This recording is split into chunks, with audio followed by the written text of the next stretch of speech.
Apa berlaku kalau kita tidak tahu sejarah kita? Orang lain akan tulis sejarah kita. Bila orang lain tulis sejarah kita, dia akan tulis sejarah mengikut kepentingannya. Selama 50 tahun lebih kita fikir kita masuk Malaysia. Masuk Malaysia, tuan-tuan dan puan-puan, maksudnya kita ini tetamu. Kita masuk.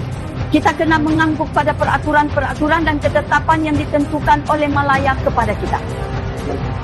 Sebab kita bukan tuan rumah, kita masuk Malaysia. Tapi kalau kita percaya bahawa kita bentuk Malaysia sama-sama, maksudnya kita percaya tanpa kita, Malaysia tidak wujud. Pembentukan Malaysia memerlukan persetujuan daripada Sabah, Sarawak dan Singapura sebelum dia boleh wujud.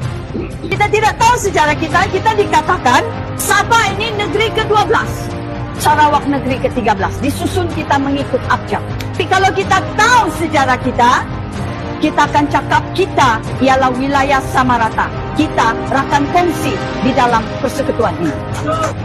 Kalau kita tidak tahu sejarah kita, kena tipu-tipu kita. Dia cakap Parlimen Supreme, Parlimen berkuasa penuh. Kalau Parlimen luluskan satu akta, kita kena mengangguk. Tapi kalau kita tahu sejarah kita akan tahu ada kuasa-kuasa negeri yang mutlak dan kita berkuasa di dunia.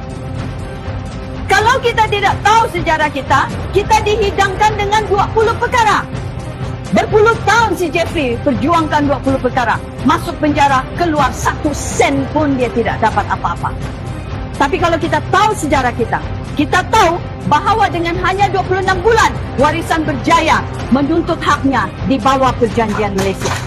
Kalau kita tidak tahu sejarah, kita dihidangkan dengan masalah PTI dan Sulu.